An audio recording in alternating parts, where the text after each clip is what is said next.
جی السلام علیکم، امید ہے کہ آپ سب لوگ خیریت سے ہوں گے۔ اسی مہینے میں نے آپ کو خبر دی تھی کہ حلیم عادل شیخ صاحب کو اپوزیشن لیڈر کے عہدے سے ہٹا دیا جائے گا سندھ میں، اور ایم کیو ایم کا اپوزیشن لیڈر لایا جائے گا جس میں جی ڈی اے کو بھی کوئی اعتراض نہیں ہوگا۔ ویسے تو آپ کو پتہ ہے اندرون سندھ کی سیاست، اربن سندھ کی سیاست، بہت سارے مسائل ہوتے ہیں، لیکن میں نے آپ کو بتایا تھا کہ جی ڈی اے اس کے اوپر اعتراض نہیں کرے گا، اور اب ویسا ہی ہوا ہے کہ حلیم عادل شیخ صاحب کو ہٹا کے رنا انصار صاحبہ کو، جن کا تعلق ایم کیو ایم سے ہے، ان کو اپوزیشن لیڈر بنا دیا گیا۔ اچھا، اپوزیشن لیڈر کیوں بنایا، اس حوالے سے میں نے پہلے بھی کچھ چیزیں آپ سے شیئر کی تھی، وہ مزید آپ کو بتاتا ہوں، لیکن اس کے اوپر تھوڑی سی جو میڈیا کوریج وغیرہ وہ بھی ذرا آپ دیکھ لیں۔ یہ سامنے خبر آپ دیکھ سکتے ہیں، اس کے اندر خالد مقبول صدیقی بھائی جو ہیں وہ بھی یہ کہہ رہے ہیں کہ پہلی بار خاتون رکن اسمبلی کا قائد حزب اختلاف منتخب ہونا تاریخی موقع ہے۔ اچھا، آپ دیگر خبریں وغیرہ بھی دیکھ لیں۔ In a first Sindh assembly appoints woman opposition leader, ٹھیک ہے،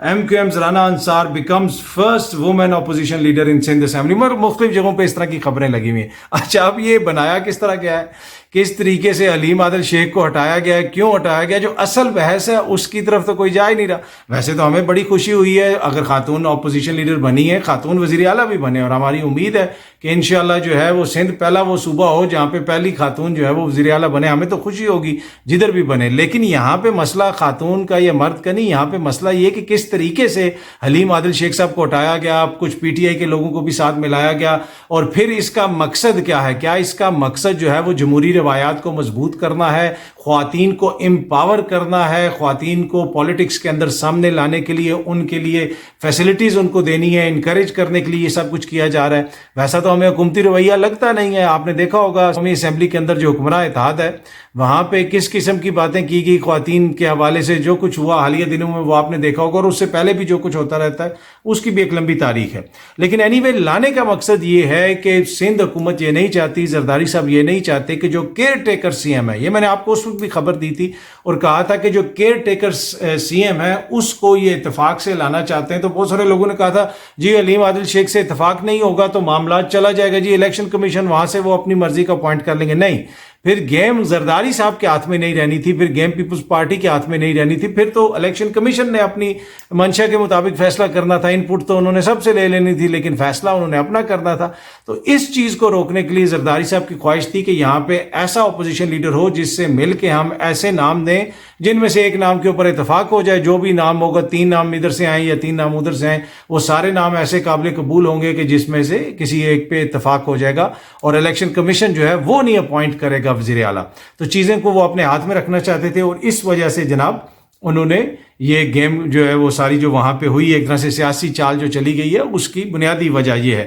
اب یہ کیوں بھی ضروری ہے، یہ جو سامنے آپ خبر دیکھ سکتے ہیں، دبئی میں طویل بیٹھک نگراں وزیر اعظم پر اتفاق نہ ہو سکا۔ وہ دوبارہ جو ہے وہ نہیں چاہتے کہ جس طرح کے سینٹر میں ہے کہ کبھی خبر آتی ہے کہ اس کو بنا دیا جائے گا، کبھی اس کو بنا دیا جائے گا، کبھی اتفاق نہیں ہوتا۔ دبئی میں طویل بیٹھکیں ہو رہی ہیں، دبئی میں ڈیسائیڈ ہو رہا ہے کہ پاکستان کے جناب اگلا نگراں وزیر اعظم کون ہوگا۔ پھر نگراں وزیر اعظم کو جو آپ نے ایکسٹرا اختیارات دینے تھے نگران حکومت کو، اس کی قانون سازی بھی ہو گئی ہے۔ تو ان سارے مسائل سے بچنے کے لیے انہوں نے کہا کہ جناب سندھ میں ایسی صورتحال ہو کہ جہاں پہ اپنی مرضی سے آرام سے ہم وزیر اعلیٰ لا سکیں۔ اچھا، دوسری جو خبر میں نے آپ کے ساتھ آج شیئر کرنی ہے، پرویز خٹک صاحب جو ہیں وہ پارٹی اب اپنی رجسٹر کروانا چاہ رہے ہیں الیکشن کمیشن سے۔ تو ہو سکتا ہے کہ جلد اس حوالے سے ایک درخواست سامنے آ جائے الیکشن کمیشن کے کہ جی پرویز خٹک صاحب پاکستان تحریک انصاف پارلیمنٹرین جو ہے اس کو رجسٹر کروانا چاہتے ہیں، اور اس طرح کی خبریں بھی ہیں کہ ہو سکتا ہے کہ اگلے ہفتے دارالحکومت اسلام آباد میں وہ کوئی اہم پریس کانفرنس بھی کریں اس حوالے سے۔ تو پرویز خٹک صاحب آپ تحریک انصاف سے انہوں نے ایک طرح سے علیحدگی اختیار کی ہے، بہت سارے لوگوں کو وہ ابھی بھی ساتھ ملانے کی کوشش کر رہے ہیں، بہت سارے لوگوں سے رابطہ ہو رہا ہے، لیکن اس طرح جو بڑی وہاں کی جو لیڈرشپ ہے وہ ابھی تک پرویز خٹک صاحب کے ساتھ اس طرح نہیں گئی، اس طرح ان کے ساتھ نہیں ملی۔ اچھا، ایک اور جو امپورٹنٹ چیز ہے وہ آپ سے شیئر کرنی ہے، وہ یہ جو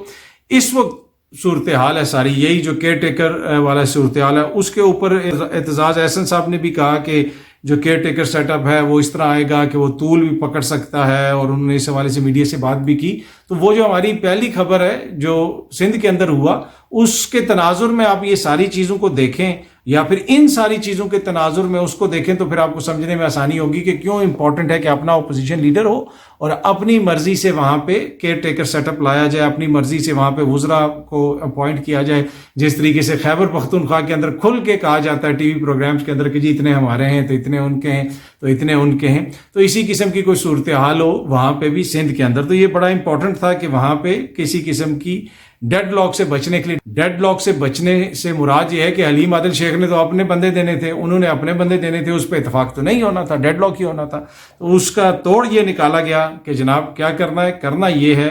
کہ نیا اپوزیشن لیڈر آ جائے اور پھر اس کو بہت سارے لوگ تاریخی بھی قرار دیں گے کہ جی پہلی خاتون وہ آ گئی، اور وہ میں نے کہا کہ ہمیں تو بڑی خوشی ہوئی ہے کہ خاتون اپوزیشن لیڈر آئی ہیں. تو اب ہم امید کرتے ہیں کہ انہی کو وزیر اعلیٰ بھی بنا دیں گے، زرداری صاحب کی جماعت پاکستان پیپلز پارٹی اور بلاول صاحب کی جماعت، انہی خاتون کو یا کسی عام پیپلز پارٹی کی خاتون کارکن کو جو ہے وہ وزیر اعلیٰ بھی بنائیں گے سندھ میں. تو ہمیں تو خوشی ہوگی جب بھی یہ ہوگا.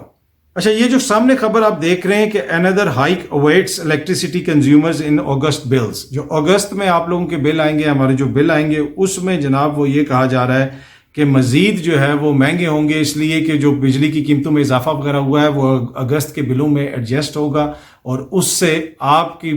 جیب کے اوپر مزید بوجھ پڑے گا. بجلی کے حوالے سے حالیہ دنوں میں آپ نے بہت ساری خبریں دیکھی ہوں گی، روز خبر آئی ہوتی ہے جی اتنے روپے یونٹ بڑھ گئی، اتنے روپے یونٹ میں یہ ہو گیا وہ ہو گیا، پرانے جو چارجز ہیں بیک ڈیٹڈ ہیں وہ بھی بیچ میں آپ کو ادا کرنے پڑ رہے ہیں. تو مختلف جگہوں پہ آپ نے یہ سب کچھ دیکھا ہوگا اور بجلی کے بلوں کو جب آپ نے ادا کیا ہوگا تو آپ کو بھی پتہ چل گیا ہوگا کہ کس طرح بجلی مہنگی ہو رہی ہے یا سستی ہو رہی ہے، وہ بتانے کی ضرورت نہیں ہے. پر یہ جو دوسری خبر ہے، government says inflation slowing down to 27،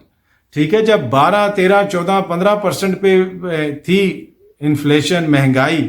تو اس وقت کیا قیامت آتی تھی اور کیا جناب کس قسم کی باتیں ہوتی تھی، مہنگائی مکاؤ مارچ کی باتیں ہوتی تھی. اور اب جو ہے یہ کہہ رہے ہیں کہ جی یہ بڑی اچیومنٹ ہو جائے گی کہ 27% پہ جو ہے وہ مہنگائی آ جائے گی. تو بڑی اچھی بات ہے، نیچے آئے تو عوام کا فائدہ ہوگا. لیکن یہ آپ دیکھ لیں کہ یہ وہ ساری معاشی پالیسیاں ہیں ایک سال کی اس حکومت کی، جس کے نتیجے میں آج ہم یہاں پہ پہنچے ہیں. دیوالیے پن سے بچنے کو معاشی کامیابی قرار دیا جا رہا ہے. ہر کسی کو پتا تھا کہ اگر آپ نے IMF سے معاہدہ کر لیا آپ ڈیفالٹ نہیں کریں گے، اور وہی چیز مفتاح صاحب نے 6 مہینے پہلے کر لی تھی. انہوں نے 6 مہینے اتنا گزار کے یہ سب کچھ کر کے ملک کی کرنسی کو جناب کافی حد تک اس کی قدر کم ہوئی، دیگر مسائل پیدا ہوئے اور اس کے بعد سب کچھ کیا. 6 مہینے پہلے کر لیتے اور اب یہ کہہ رہے ہیں کہ جی انفلیشن جو ہے وہ 27% پہ آ جائے گی تو بڑی کوئی بات ہوگی. تو یہ اس حکومت کی جو معاشی کامیابیاں ہیں ان سے آپ اندازہ لگا لیں. اور پھر یہ بھی کہتے ہیں کہ کیئر ٹیکر سیٹ اپ کے اندر اس کا ہم نے تسلسل رکھنا ہے. اس تسلسل سے کیا کتنا فائدہ ہوگا اس کا اندازہ آپ لگا لیں، جو ایک سال کی معاشی جو ان کی پالیسیاں اور اس کا جو